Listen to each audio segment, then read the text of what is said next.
أشهد أن لا إله إلا الله وحده لا شريك له وأشهد أن محمدا عبده ورسوله صلى الله عليه وسلم لا نبي بعده. وقال الله تعالى في القرآن الكريم: أعوذ بالله من الشيطان الرجيم. بسم الله الرحمن الرحيم. وأنفقوا في سبيل الله ولا تلقوا بأيديكم إلى التهلكة وأحسنوا إن الله يحب المحسنين. صدق الله العظيم. Bapak-bapak dan ibu-ibu hadirin kaum muslimin jemaah salat subuh yang dimuliakan oleh Allah, marilah kita kembali sejenak menyampaikan kalimat puji dan syukur. Alhamdulillahirabbil alamin. Segala puji bagi Allah Tuhan semesta alam, karena pada subuh yang berkah ini kita bersama-sama masih diberikan kesehatan oleh Allah, diberikan kesempatan, diberikan kemudahan sehingga kita masih bisa melanjutkan ibadah sholat subuh kita secara berjamaah di masjid yang sama-sama kita cintai. Mudah-mudahan seluruh amal yang kita lakukan di pagi hari ini dicatat dan dibalas oleh Allah Subhanahu wa taala sebagai amalan yang pahalanya berlipat ganda. Amin ya rabbal alamin. Kemudian salawat dan salam kita doakan kepada Allah, semoga disampaikan kepada junjungan besar kita yakni Nabi Muhammad sallallahu alaihi wasallam yang telah meninggalkan Al-Qur'an dan sunnahnya sebagai pedoman hidup bagi kita. Nabi Muhammad sallallahu alaihi wasallam dalam sebuah hadisnya menyampaikan dia tinggalkan dua pedoman hidup sebagai pusaka atau warisan. Kalau kita berpegang teguh kepada yang dua itu, maka dipastikan kita akan tidak sesat atau akan selamat di dalam menjalani kehidupan dunia sampai nanti akhirat kelak. Apa itu dua pusaka itu?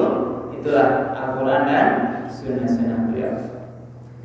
Karena itu ibu dan bapak, mari selalu kita menjadikan Al-Quran dan sunnah-sunnah Muhammad SAW itu sebagai pegangan hidup, pedoman dalam menjalani aktivitas kita sehari-hari sampai nanti ketika nyawa ini dipanggil menghadap Allah Subhanahu wa taala. Ibu dan bapak para jemaah yang dimuliakan oleh Allah, pada kesempatan subuh kita kali ini dasar tausiah kita adalah Al-Quran surat Al-Baqarah ayat 195. Dalam ayat ini ibu dan bapak ada 3 anjuran, 3 amalan atau 3 perintah yang disuruh oleh Allah kita melakukan. Di 3 amalan baik yang disuruh Allah di dalam Al-Quran surat Al-Baqarah 195. Mari kita ulang kembali ayat ini ibu dan bapak. A'udzubillahi minasyaitonir rajim. Bismillahirrahmanirrahim. Wa anfiqu fi sabilillah. Dan infakkanlah hartamu di jalan Allah. Itu yang pertama.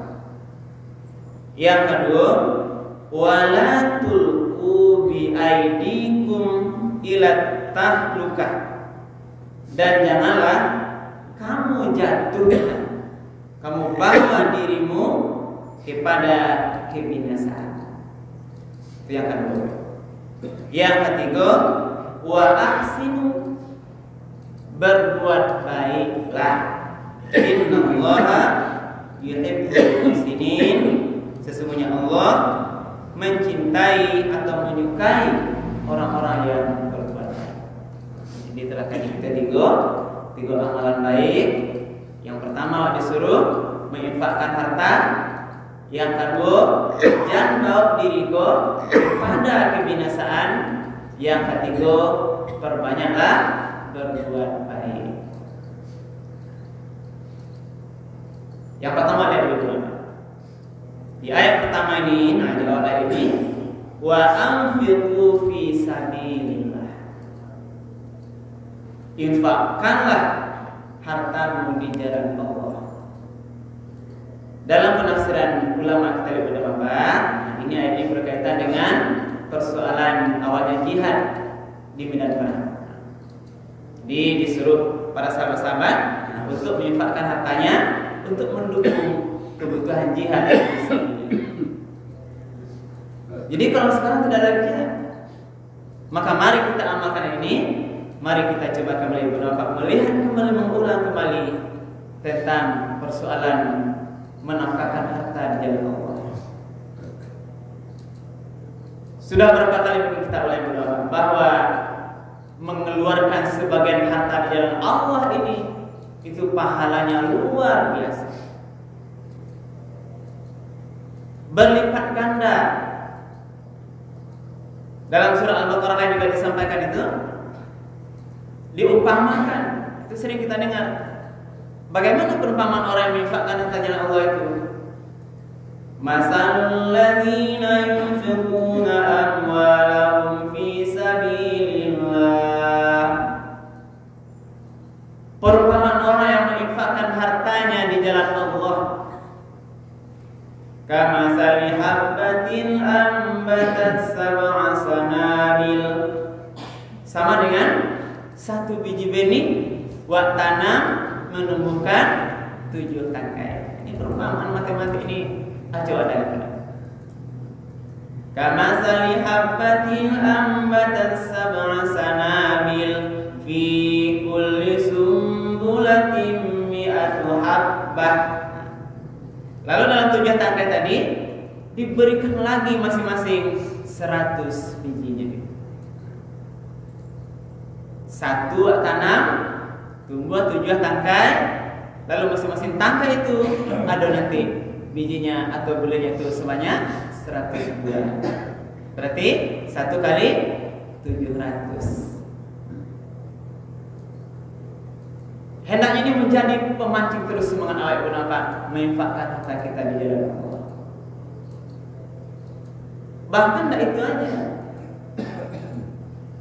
Wallahu yudha'ifu liman yasha.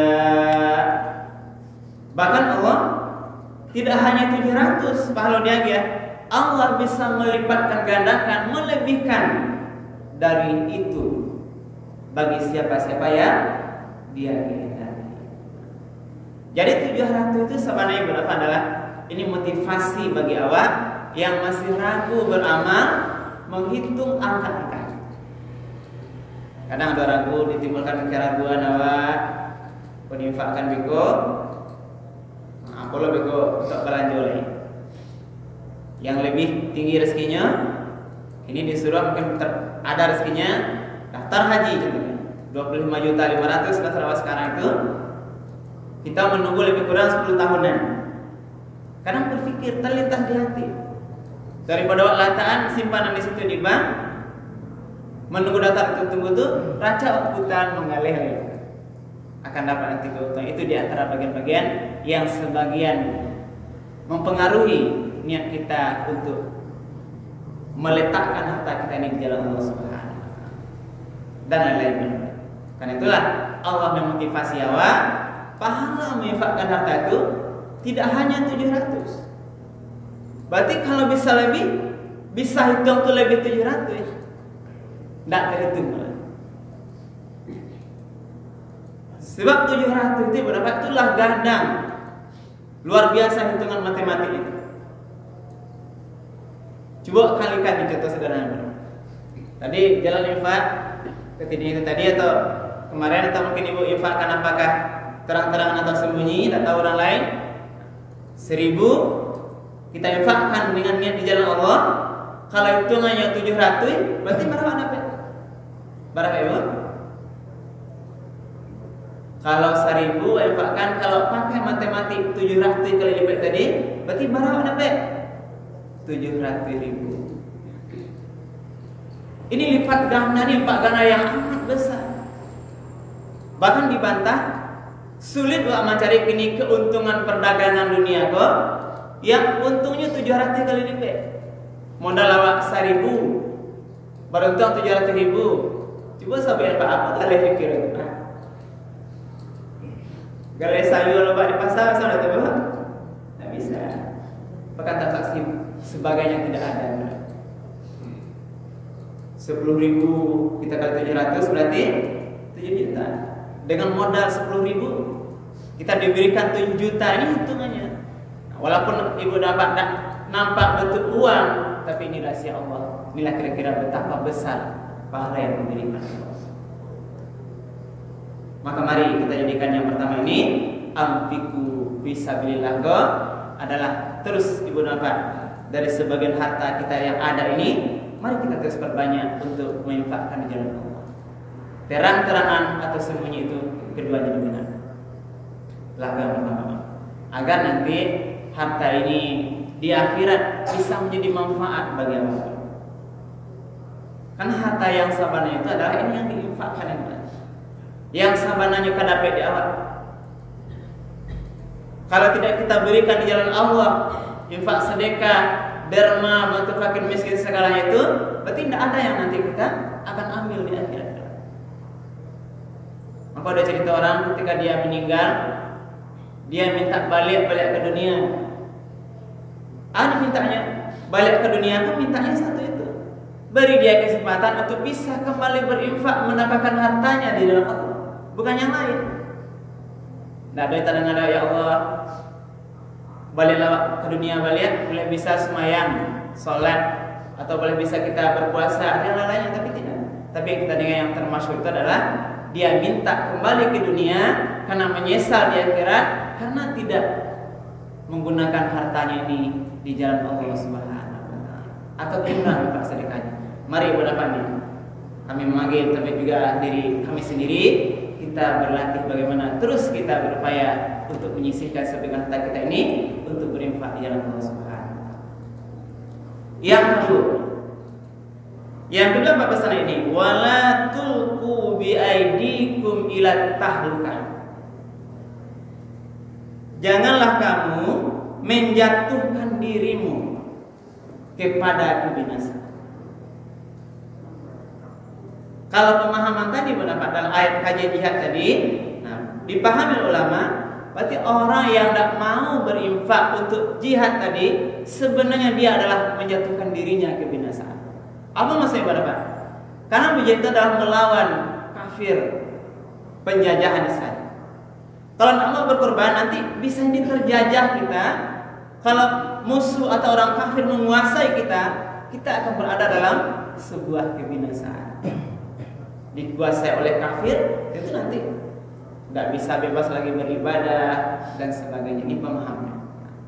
Maka itulah dimotivasi para sahabat-sahabat berinfak jalan Allah, jangan jatuhkan diri kepada kebinasaan. Artinya jangan tidak mau untuk berinfak, memberikan infak itu sebagai bantuan dalam jihad di jalan Allah. Itu pemahaman dasar ini. Tapi bagi kita yang benar apa yang dapat pahami? Allah disuruh benar ditagan awak jangan sampai mengerjakan sesuatu amal yang menyebabkan nanti awak binasa, awak rugi nanti.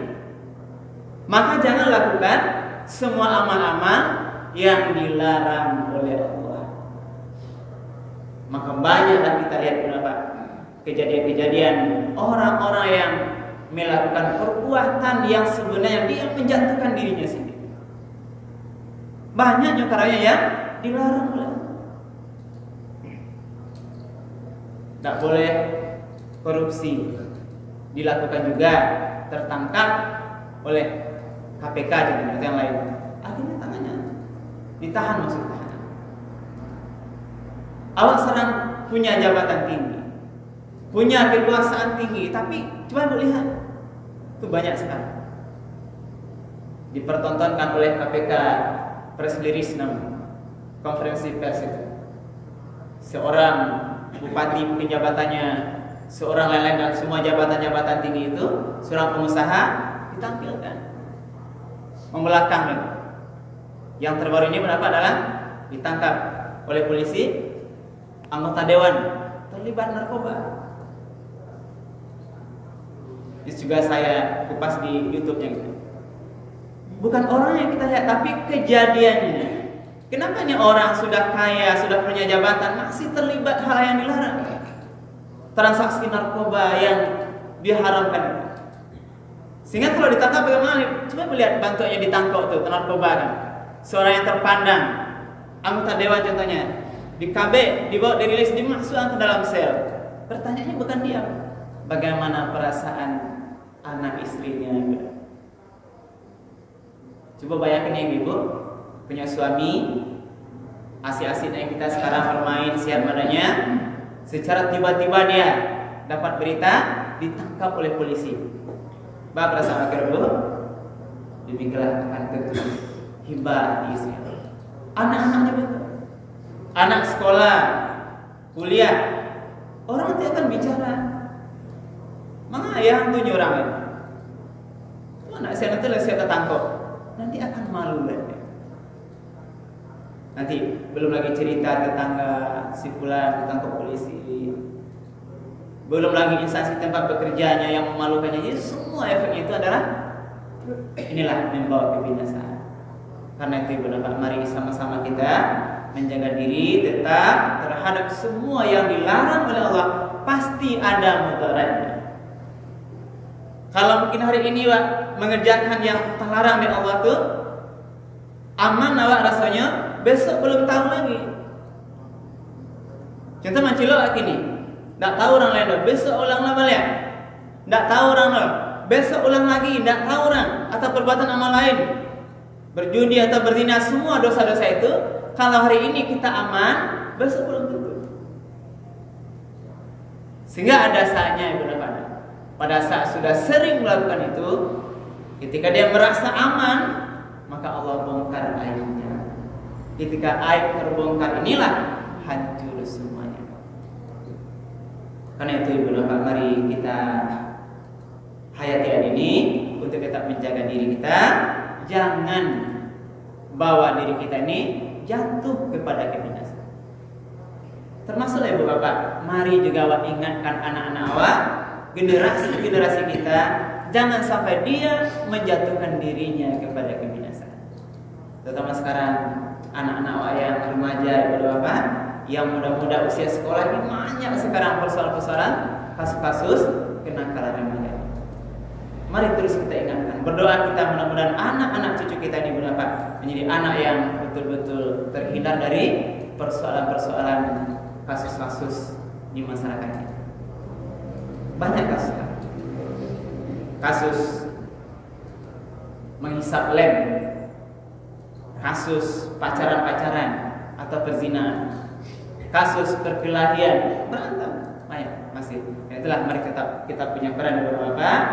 Kita tetap ingatkan, jaga diri kita kalau kita ini daripada nanti jatuh kepada kebinasaan. Yang terakhir beberapa apa pesan ini, wa ahsinu, berbuat baik. Mari perbanyak berbuat baik. Tahsin. Apa mana tahsin dalam konsep kajian agama itu, Bu? Ihsan. Berbuat ihsan, berbuat baik. Mahal ihsan? Ihsan itu apa? Anta'budallah. Kamu mengabdi kepada Allah, ka'an naka tarahu, bagaikan kamu melihat Allah. Fa illam takun tarahu, kalau kamu nak nampak Allah itu, fa innahu yaraka, Allah akan melihat engkau. Inilah maknanya tahsin ihsan. Jadi perbanyak terus beramal buat baik, dilihat atau tidak oleh orang lain, walaupun Allah yang akan membalas pahala itu tidak nampak di awal. Tapi Allah katakan melalui hadis Rasulullah itu, kita yakini walaupun Allah tidak nampak di awal, Allah pasti melihat semua amal perbuatan baik awal. Nah, biar orang lain tidak nampak, kadang-kadang kita tetap beramal baik. Allah melihat, malaikat akan mencatat. banyak kita yang akan dicatat oleh malaikat. Berjanda tuh ada dicatat. Nanti di akhirat akan kita terima amal-amal baik kita. Dengan catatan kita harus beramal itu betul-betul ikhlas, hanya mengharap ridho Allah Subhanahu wa taala. Inilah beberapa kajian tausiah subuh kita. Mudah-mudahan bermanfaat. Ada tadi 3 amalan yang mesti terus kita berupaya untuk maksimal melakukannya. Yang pertama tadi berinfak di jalan Allah. Yang kedua, jangan jatuhkan diri kepada kebinasaan atau kerusakan. Yang ketiga, mari kita terus memperbanyak amal-amal kebaikan. Karena Allah akan melihat amal-amal itu dan nanti insya Allah akan kita terima pahala-pahalanya nanti di akhirat. Mudah-mudahan bermanfaat. Perbanyak maaf. Kami akhiri subhanallah wa bihamdika asyhadu an la. Ada pertanyaan belum? Tidak. Ada Pak yang perlu kita pertanyakan? Baik, tidak. Karena memang waktu banyak dan terima kasih subhanallah wa bihamdika asyhadu an la ilaha illa anta astaghfiruka wa atubu ilaik. Bila taufiq hidayah. Wassalamualaikum warahmatullahi wabarakatuh.